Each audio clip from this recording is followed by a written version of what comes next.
I was halfway through finals at Yale when my mother called, her voice tight but deliberate. "Pack your things. Your brother's tuition is due, and you're coming home." At first, I thought she was joking. Yale wasn't just a school. It was my dream. My years of grinding through late nights, scholarships, endless applications. But that phone call was the moment everything I'd worked for started slipping through my fingers. They told me family comes first. That as the daughter, my role was to sacrifice so my brother could shine. I gave up my dorm, my classes, my future. All for him. And when I thought I had done enough, when I had worked double shifts, drained every cent, and watched him walk across that stage with a diploma that was supposed to be mine, my parents looked me in the eye and demanded more. $500,000 more. And that was the moment I realized this wasn't about family. This was about control. And they had no idea what I was capable of when pushed too far. When I came back home after that phone call, I wasn't greeted with hugs, but with bills spread across the kitchen table. My father sat there like an accountant calculating someone else's life, and the first thing he said was, "Yale is too expensive, and your brother is our investment. He deserves it." I felt myself falling inward as every word cut through the dreams I had built on sleepless nights, endless essays, side jobs, and the scholarships I had fought tooth and nail to earn. They told me my brother was smarter, that he would make the family proud, that as a girl I'd eventually get married, and my ambitions were just a waste of money. I stayed silent because I knew the moment I pushed back, they would paint me as selfish, the villain ruining my brother's future. So I gave in, packed away my textbooks, and traded the library for double shifts at a diner, the sound of plates slamming on counters replacing the quiet of Yale's lecture halls. Every paycheck vanished before I could even breathe on it, funneled straight into his tuition while my own future rotted in the dark. I watched him post photos at frat parties, bragging about his grind, while I scrubbed grease off plates until my wrists ached. And whenever I dared to ask for even the smallest break, my parents reminded me that family sacrifices together, except somehow, I was the only one bleeding for this family. By the second year of working myself into the ground, I had already stopped checking the Yale newsletters that still arrived in my inbox. At first, I couldn't bear deleting them. Little reminders of the life I should have had, the professors I should have met, the debates I should have joined. But over time, I realized it was like torturing myself with postcards from a country I'd been exiled from. My brother, on the other hand, lived like a king. He sent group selfies from his dorm, beer cans scattered around, new sneakers on his feet every semester, a MacBook I knew he didn't pay for. When I asked where the money for all of that came from, my mother's voice cut through the phone. "From you, darling. Be proud you can help your brother succeed." I started to notice the double standards that had always been there, but sharper now that my own blood and sweat funded them. If he failed a class, they said he was under pressure and needed more support. When I once came home sick after a 12-hour diner shift, barely able to stand, they called me dramatic and told me to get over it. And every family gathering turned into a theater where my parents paraded him as the brilliant son and reminded everyone how I was helping behind the scenes. Behind the scenes, as if I had no right to stand in the spotlight of my own life. But the breaking point came when he graduated. I was in the back row of that auditorium, still in my greasy diner uniform because I couldn't afford to take a full day off. My parents waved from the front, beaming, taking pictures, while I sat invisible in the shadows. When the ceremony ended, he barely hugged me. He said, "Thanks for everything, sis," with the same tone you'd thank a cab driver for the ride. I thought maybe after all of this, they would finally let me breathe, let me save, let me rebuild the ruins of my dream. But that night, at the family dinner, my father clinked his glass and announced their new plan. My brother had been accepted into a master's program abroad, and since he'd already proven himself, it was obvious who should fund it. Then came the number, $500,000. My fork froze halfway to my mouth. $500,000. More than I'd ever seen in my life, more than I could ever realistically make. And yet they looked at me like it was the most natural thing in the world. My mother leaned forward with that same tight smile she wore when she made demands sound like favors. "You're strong. You've managed this long. You can figure it out for him. It's family." Something in me broke then, but not the way they expected. For years they had taught me silence was survival, sacrifice was love, obedience was duty. But that night, staring at their expectant faces, I realized silence had only chained me to their greed. And for the first time, I knew I wasn't going to give them what they wanted. Not now, not ever. When I woke up the next morning after that dinner, something inside me had shifted completely. For years I had let their voices drown out my own. Their plans crush my ambitions, their needs erase my existence. But now, all I felt was a cold clarity that scared even me. I stared at the ceiling of the tiny apartment I had managed to rent near the diner, listening to the hum of the fridge and the distant traffic. And I thought, if they could demand $500,000 like it was pocket change, they didn't just see me as a daughter, they saw me as a bank, a machine they could drain until it collapsed. That was the moment I decided the machine was shutting down. At work that day, while pouring coffee into chipped mugs and wiping syrup off counters, I started sketching out my plan in the margins of the order pad. I wasn't just going to say no, I was going to cut them off completely. But cutting off a family like mine wasn't as simple as blocking numbers. They thrived on manipulation, on guilt, on painting me as the ungrateful daughter who owed them everything. I knew they would show up at my job, call my manager, even tell extended relatives I had lost my mind. I needed evidence, a record of every dollar I had funneled into my brother's education, every text and voicemail where they admitted what they were doing. So I went back through my old pay stubs, bank transfers, and receipts, staying up all night at my kitchen table surrounded by stacks of paper. It was like reconstructing a crime scene, except the victim was me. By dawn, I had a binder filled with proof that every cent I earned had been swallowed by their demands. That binder became my shield. The first confrontation came faster than I expected. My brother showed up at the diner one evening, fresh haircut, wearing a blazer I knew cost more than my monthly rent. He slid into a booth like he owned the place and said, "Mom and Dad told me you're hesitating about helping with grad school. You can't back out now. Everything I've achieved is because of you." I remember standing there with the coffee pot in my hand, my uniform smelling like bacon grease, and for the first time I didn't shrink under his entitlement. I set the pot down, leaned across the table, and said quietly, "You're right. Everything you have is because of me. And that stops today." His face twisted into confusion, then anger, as if I had just broken some sacred contract. He spat out words about family, loyalty, responsibility, but I only heard desperation. The machine was breaking down and he could feel it. That night, my parents called furious. They said I was destroying the family, that my brother's future would collapse without me, that I was selfish after all they had done for me. I let them rant, then calmly told them I had records of every transfer, every demand, and that if they pushed me any further, I would take it all to a lawyer. The silence on the other end was heavy. Then my father's voice dropped low and cold. "You wouldn't dare." But I would.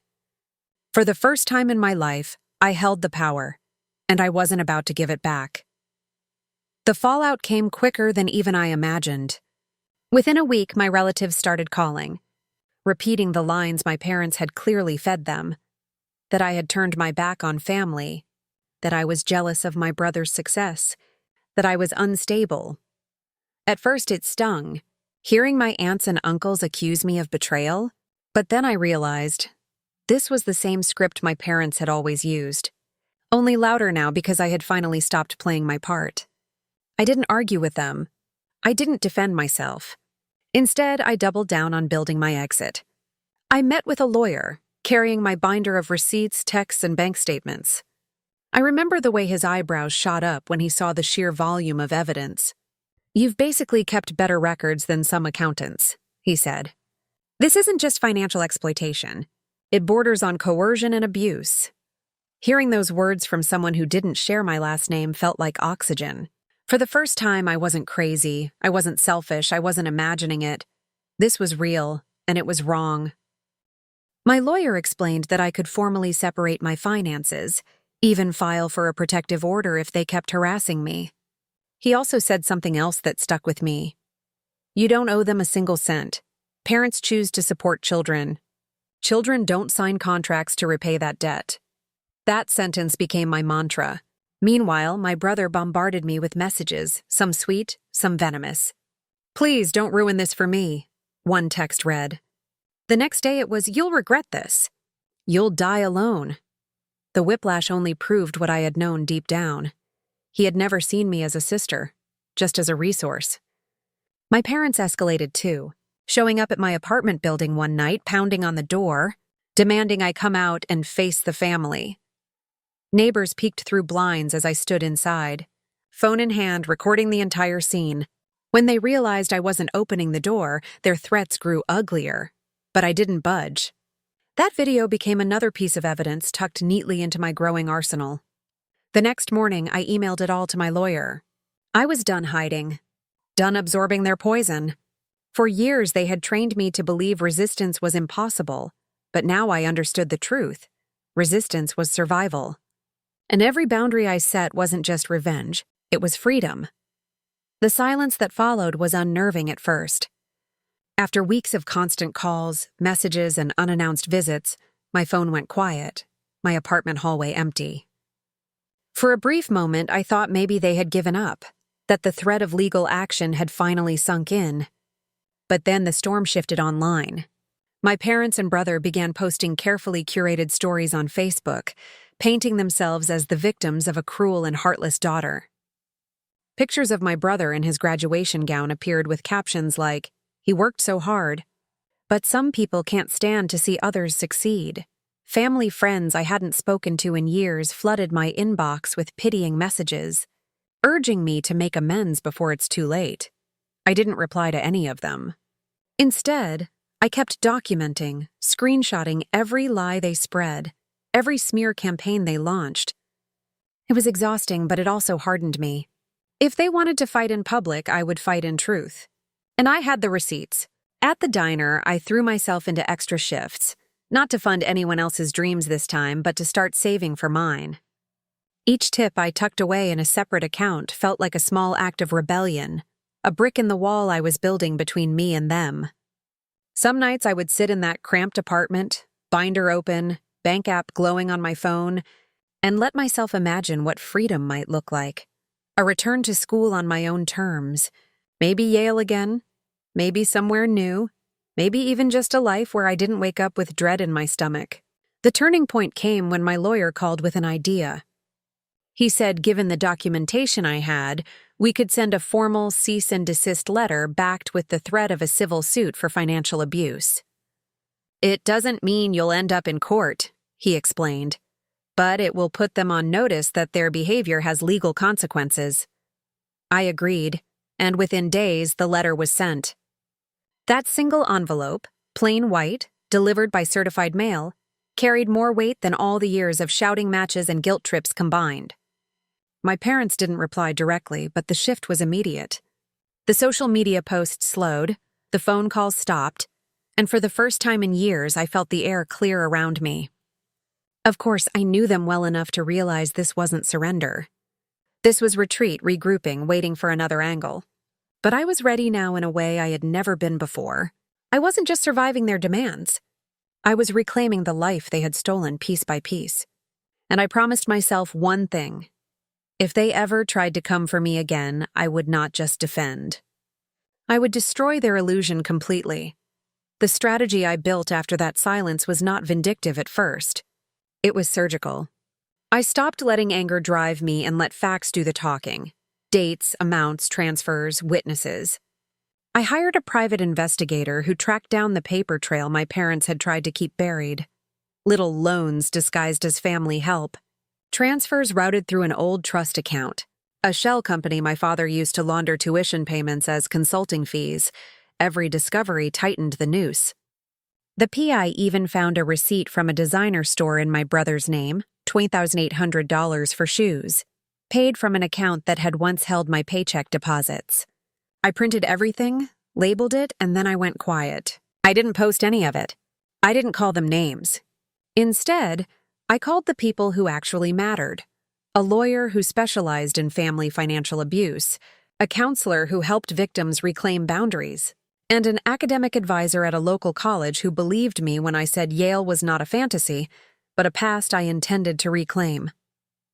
We set traps that sounded reasonable on paper, requests for mediation that my parents ignored, demands for accounting that they stalled, polite emails that put them on record. When that didn't work, my lawyer filed for a civil demand for restitution and formal separation of finances. We also included evidence of coercion and harassment. The paperwork alone cost me money, but it also did something else. It turned whispers into legal facts and closed the door on their ability to gaslight me in public. My parents panicked in ways I had never seen. My father started attending church more often, not because of faith, but to cultivate pity. My mother begged family friends to intervene. My brother texted that our family reputation would be ruined. They tried to buy silence the old way, promises, dinners, apologies that dissolved within hours, so I took a different route. I contacted the financial aid office at Yale and explained my situation without begging for reinstatement. I asked only that my name not be used against me, and that the records showing my scholarship and my enrollment interest remain available if I chose to reapply. Then I applied to a nearby night program in the same field, determined to rebuild academically while maintaining my independence. The first major hearing arrived with a sleight of theater I hadn't expected. My parents staged a public plea, a performance of sorrow on social media, complete with staged photos of them looking tired and concerned, captions about sacrifices we made for our son. A few distant relatives called the lawyer demanding why I would attack my own family, and a local pastor offered to mediate. I let them play the martyr. Behind the scenes, my lawyer served subpoenas to the trust account, to the shell company, to the credit card statements. When the trust's administrator, a man my father had trusted for decades, received the subpoena, he called my father and then called me. He had always been nervous about my father's accounting tricks, and when faced with legal papers, he finally told the truth. The loans had never been documented properly. Funds labeled as family assistance had been diverted for luxury purchases and to fund my brother's extracurriculars. The administrator agreed to testify. That call changed everything. My parents' defenses began to crumble in private meetings. They scrambled through old boxes looking for paperwork that didn't exist. My brother, who had been so casual and entitled, started to look smaller in texts when I didn't answer his pleas. The mediator, who had been briefed on the evidence, stopped pretending this was a simple family dispute and suggested a settlement meeting, preferably outside the courtroom. My lawyer set the terms not out of vengeance but out of math. Repayment of documented transfers, a formal apology that would be recorded, and a clause that forbade them from contacting me or slandering me publicly. When they balked at the numbers, $500,000 was their demand, but our records showed I had already paid nearly 2/3 of that in direct transfers and in hidden fees. I countered with a figure that made them swallow. Full restitution for documented transfers, plus an additional amount to cover legal costs and damages for emotional harm. I didn't want to bankrupt them. I wanted to be paid back for the life they took from me. The settlement meeting was the most surreal day of my life. They arrived polished, wearing the armor of innocence. My mother smiled like someone offering a favor. My father read from a script about family and sacrifice. Then my lawyer spoke, calmly, and laid out the bank statements, the receipts, the text messages where they had asked for money as a family obligation. The air changed. I watched their faces as reality landed, my father's jaw tightening, my mother's practiced smile cracking, my brother staring at the floor. They tried to bargain, to redirect blame, to promise the moon, but the paper trail was merciless. In the end, they signed, not the $500,000 they had expected to extract, but a legally binding agreement, repayment of every traceable amount I had contributed, an upfront lump sum to cover future studies if I chose, and the strict no-contact clause. They also had to provide an accounting of family finances to a third-party auditor every 6 months for 2 years. My lawyer insisted on oversight to prevent future manipulation. When the ink dried, it didn't feel like victory at first. It felt surreal, like stepping off a stage into a quiet room. But what followed was something I had not fully anticipated. Relief so sharp it felt like light. The community that had believed their version of events slowly shifted when copies of the settlement and the judge's acknowledgement, because we had filed the agreement with the court for enforceability, became public record. People who had tut-tutted now sent awkward messages. Some relatives stopped answering my calls.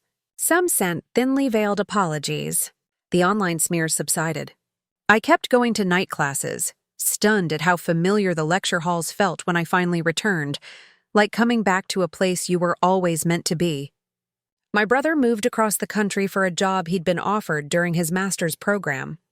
He visited once, standing awkwardly in my doorway with flowers I didn't accept. He texted later, months after, asking if we could start over, but I had learned to guard the tiny fierce thing that was mine now: choice. I didn't take the whole $500,000 they had wanted, and I didn't need to. What I reclaimed was the more important sum: time, dignity, and the knowledge that my life belonged to me. The last chapter of that year closed quietly. I reapplied to Yale, not because I needed to prove anything to them, but because I wanted to sit in a lecture hall and know I had earned my seat on my own terms. The acceptance letter was modest in tone but colossal in meaning. I read it on a rainy afternoon, the binder of receipts closed on my kitchen table like a defeated ledger, and I laughed, soft, because the sound felt foreign after so much quiet suffering. They had spent years turning me into a resource, a fountain to be drained. The settlement and the reopening of my academic life turned the faucet off. It wasn't flashy revenge with public humiliation or ruin. It was a reclamation, quiet, lawful, and absolute. And as I packed my things to move closer to campus, I sent them a single message. I was done being their bank. I was going to be whatever I chose to be. The months after the settlement felt like walking on new legs. At first, I didn't know how to live without the constant pressure of their demands. No late-night calls demanding rent money. No texts ordering me to send tuition before a deadline. The silence was so complete it was almost eerie, but it gave me space to rebuild. I switched from the greasy diner to a position in the library of my community college, a job that paid less in tips but more in peace. Every day I stacked books, inhaled the dusty paper scent, and felt closer to the future I had been forced to abandon. My nights were filled with classes, my weekends with study groups. For the first time in years, I wasn't running on fumes. I was running on hope. My parents, though silent toward me, hadn't vanished from my orbit. Mutual relatives reported how they sulked at gatherings, spinning the narrative that I had destroyed the family for a little money. My brother, meanwhile, seemed to flounder. Without my constant financial support, his confidence cracked. I heard through whispers that he had been struggling at work, unable to manage without someone cleaning up his messes. He tried reaching out once more, sending an email full of flowery apologies and promises to change. I stared at it for a long time before archiving it unread. Forgiveness might come one day, but reconciliation never would. The more distance I built, the more I understood that this wasn't just about money. It was about control. My family had never wanted me educated or independent because independence meant I was harder to manipulate. They wanted me useful but invisible, successful only in ways that benefited them. That realization burned, but it also freed me. I began speaking quietly to others who had been through similar family exploitation. I joined online forums, support groups, spaces filled with people who had been milked dry by relatives in the name of family duty. For the first time, my story wasn't a shameful secret, but part of a pattern. I started writing about it, at first in private journals, then in essays for class. One professor pulled me aside after reading a paper and said, "You have a voice that could help people. Don't hide it." That night I cried, not from pain, but from the strange weight of being seen. By the time Yale's acceptance letter landed in my mailbox again, I was ready. I wasn't the same girl who had been ripped out of her dorm years earlier. I was tempered, sharper, someone who had clawed her way back from the edge. On the first day of orientation, I walked across campus with a backpack I had bought myself, tuition paid from restitution, and scholarships I'd earned on my own. I passed by students half my age, buzzing about dorm assignments and classes, and for once, I didn't feel like I was late to life. I felt like I had survived something they couldn't imagine, and because of that, nothing could scare me anymore. My parents and brother still lingered in the background like ghosts, but they no longer held power over me. They had wanted $500,000. Instead, they lost me. And that loss, I knew, would haunt them longer than any financial debt ever could. Graduating into my second chance at Yale felt almost unreal, but reality came crashing back when my parents tried one last desperate move. I got a letter forwarded through an old family friend, an invitation to a family mediation, not through lawyers this time, but through a church elder they had recruited to pressure me. The letter dripped with sanctimonious words, forgiveness, unity, healing. But beneath it all was the same demand. They wanted access, leverage, and eventually my money again. I didn't reply. Instead, I handed it straight to my lawyer, who sent a formal reminder of the no-contact clause they had already signed. That shut down their little performance, but it reminded me how relentless they were, how their hunger wasn't for reconciliation, but for control. Meanwhile, my brother's facade cracked further. Rumors reached me through old classmates. He had quit his job after mishandling a project, moved back in with my parents, and was spending most nights drinking with the same frat buddies he'd once bragged about. My parents couldn't parade him anymore, so they turned bitter, retreating into whispers and self-pity. I should have felt vindicated, but what I felt instead was clarity. They had built their whole narrative on my sacrifice, and without me, it collapsed. Watching it happen from a safe distance only proved how right I was to walk away. In the quiet of my dorm room, I began planning not revenge, but legacy. I applied for fellowships, sought mentorship from professors, and slowly built a network of people who valued me for my mind, not my wallet. Some nights I'd sit under the old Yale arches, binder of evidence tucked away in a drawer back home, and realize that the real revenge was simple. Living the life they tried to erase. And as I walked to class past students laughing on the quad, I told myself the line that had become my anchor. Family is not defined by blood, but by who refuses to bleed you dry. As the semesters rolled on, I stopped looking over my shoulder. My grades climbed, my professors pushed me into research opportunities, and I found myself sitting in rooms I had once only dreamed about. Seminars with visiting scholars, late-night study circles where ideas bounced until sunrise, even quiet dinners with classmates who treated me as an equal instead of a servant. Every milestone I hit felt like a quiet act of defiance against the years my family had stolen. But sometimes, when I was walking back to my dorm across the damp cobblestones, the old fear crept in.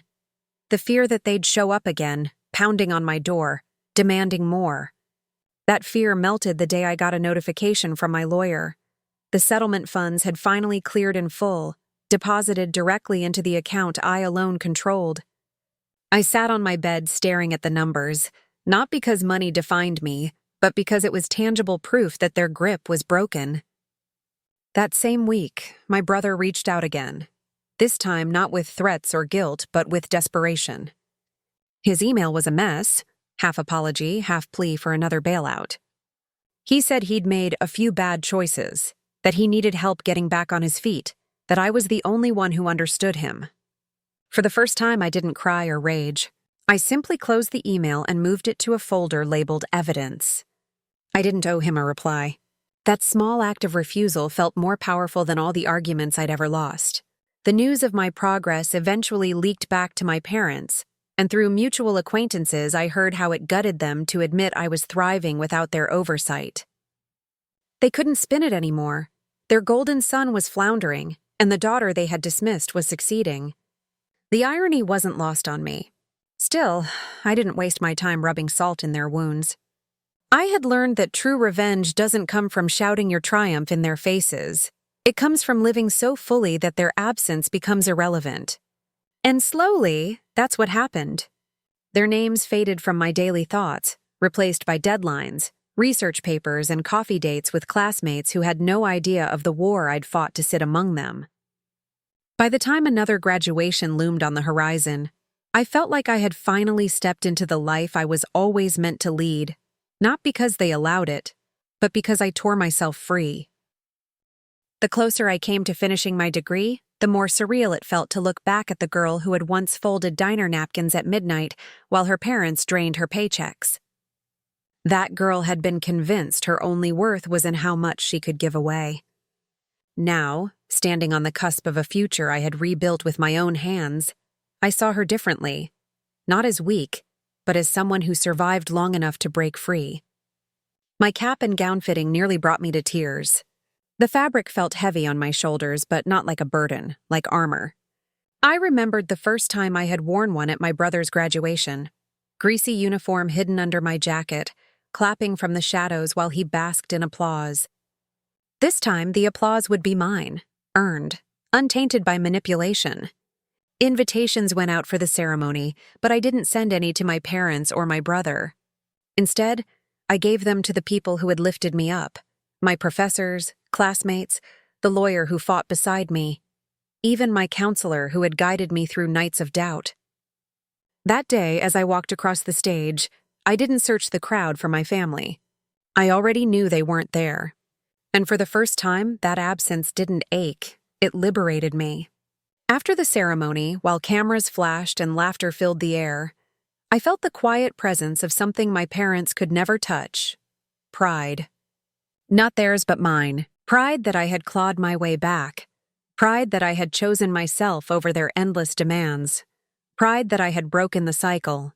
Later that evening, alone in my apartment with the gown draped over a chair, I opened a journal and wrote the words that had been circling in my head since the settlement. I am not your bank. I am not your sacrifice. I am not your silence. I am free. That was my closure. Not their apologies, not their recognition, but my own declaration. And in that moment, I knew that no demand, no smear campaign, no guilt-laced plea would ever bind me again. Life after graduation unfolded like a horizon I'd never been allowed to see before. I landed a fellowship that paid enough to cover rent and food without the constant panic of overdraft fees. My days were filled with research, writing, and meetings with mentors who spoke to me as if my ideas mattered. At night, I sometimes sat by the window with a cup of tea, watching the city lights flicker, and let the silence settle, silence that wasn't heavy with dread, but light with possibility. My parents tried one more time to breach that silence. A letter arrived, handwritten, the ink smudged as if tears had fallen on it. My mother's words begged me to come home for the holidays, claimed they were ready to forgive and forget. But the phrasing revealed the truth. They still believed they were the ones granting forgiveness, not me. I folded the letter, placed it in my binder of evidence, and never replied. My brother, too, lingered at the edges. He called from an unknown number once, and when I picked up, his voice cracked. He talked about debt, about how things had gone wrong, about needing someone to believe in him. But beneath the desperation was the same entitlement, the same expectation that I would fix what he had broken. I listened until he ran out of words, then said softly, "I believed in you for years." "You wasted it. Don't ever call me again." I hung up and blocked the number. It didn't feel cruel. It felt final. By then, my world was expanding in ways theirs never could. I was invited to conferences, published my first paper, and even began mentoring undergraduates who reminded me of the girl I used to be, bright, hopeful, but unsure if her dreams were allowed. To them, I said what no one had said to me: "Your dreams are yours, not anyone else's to spend." Each time I spoke those words, a part of me healed. My revenge had never been about crushing them publicly or making them beg. It was about reclaiming every piece of me they had tried to erase. And with every step forward, every achievement, every quiet night where I felt safe in my own skin, the past lost more of its power. They had demanded $500,000. Instead, I built a life that was priceless, one they could never buy, never control, and never destroy. The years that followed carried a kind of peace I had once believed was impossible. I rented a small but sunlit apartment near campus, walls lined with books I had chosen, furniture bought with money I earned. No hidden strings, no guilt woven into every purchase. I built a circle of friends who became the family I had always needed, people who celebrated my wins without asking for a cut, who sat with me through long nights of writing, who never once suggested my worth was conditional. My parents and brother became shadows I rarely thought about, except when someone from the old town reached out with gossip. I learned he had dropped out of yet another program, that my parents had refinanced their house to cover his mounting debts, that arguments at their dinner table had replaced the smug pride they once flaunted. It should have given me satisfaction, but instead it confirmed what I had known all along. Their empire was built on using me as a foundation. Without me, it crumbled under its own weight. My revenge wasn't loud or cinematic. It was silent, steady, undeniable. It was in the acceptance letter for my first published book. It was in the day a student told me my words convinced her not to give up on law school. It was in the quiet mornings when I woke up without dread, sipping coffee I brewed for myself, walking into a day that belonged to me. Sometimes, late at night, I would open that old binder one last time, running my fingers across the stacks of receipts and messages that told the story of how they drained me. I didn't keep it out of anger anymore, but as a monument. Proof that I had survived. Proof that I had reclaimed what they tried to steal. And then I would close it, place it back in the drawer, and smile, because the truest revenge is not what I held against them, but what I had built for myself when I finally said no. By the time I turned 30, the scars of my past had hardened into something stronger than pain. They had become armor. Opportunities I once thought were unreachable kept arriving. A teaching position, invitations to speak at panels, a book contract. Every step forward reminded me that my life was no longer a debt to be collected, but a story I was finally writing for myself. My parents tried once more to reach me, this time through a distant cousin who showed up at one of my events uninvited. She passed me a folded note in my mother's handwriting, trembling as she did it. I opened it later, alone in my hotel room. It was full of the same empty phrases: family, duty, forgiveness. But this time there was no sting. It read like the plea of strangers who had lost their power over me. I tore the note in half and dropped it into the trash without hesitation. My brother's name surfaced less and less, usually tied to failures I had long stopped keeping track of. He was no longer my responsibility, no longer my shadow. The final chain between us snapped the day I realized I hadn't thought of him in months. Instead, my thoughts were filled with plans for the future: research trips abroad, students I wanted to mentor, projects that lit me up with purpose. On quiet evenings, I would light a candle, pour a glass of wine, and sit on my balcony overlooking the city. The skyline glowed, alive and endless, and I felt something my parents had never wanted me to feel: safe, self-owned, untouchable. The $500,000 they once demanded had become irrelevant, a ghost of greed that no longer haunted me. My revenge was not in destroying them, but in proving that their absence was the best gift they had ever given me. For in losing them, I had gained myself. Years slipped forward, and I carried none of their weight anymore. The settlement money had long been transformed into degrees, research, and stability, but the real wealth was the calm I woke up to each morning. I began traveling, first for conferences, then for pleasure. Standing in a crowded square in Florence, hiking quiet trails in Colorado, sitting in a cafe in Paris, scribbling notes for my next project, I felt the life they told me was impossible, blooming in every direction. I became the woman they never imagined: independent, respected, free. Letters from home occasionally tried to pierce the distance. A relative would mention how my father's health was declining, how my mother grew bitter with every year, how my brother floated from job to job, a man in his 30s still waiting for someone to catch him when he fell. But their struggles no longer hooked into me. I listened politely, nodded, and moved on, because I had learned the lesson they refused to teach. You cannot build a life on someone else's back without crushing them. The narrative they once pushed, that I was selfish, disloyal, ungrateful, had unraveled in the face of my success. People who once sided with them began to see the truth. Former neighbors reached out to apologize. Old teachers congratulated me. Even distant cousins whispered that maybe I had been right all along. I didn't need their validation, but each word felt like another brick sealing the wall between me and the life they had tried to script. My revenge was never meant to be cinematic or cruel. It was patient.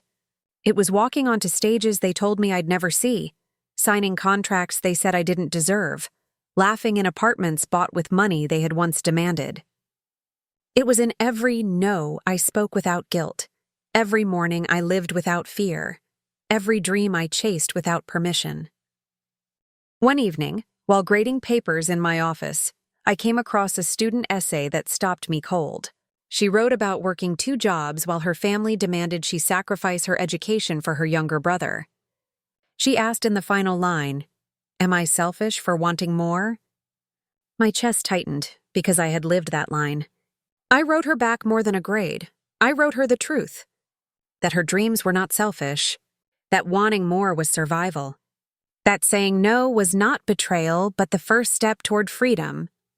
And when she came to my office later with tears in her eyes, whispering, "Thank you," I realized that was the closure I had been searching for all along. Not my parents' apologies, not my brother's regret, not even the settlement. It was breaking the cycle, making sure someone else didn't lose a decade of their life the way I had lost mine. That night, walking home under the glow of street lamps, I finally understood.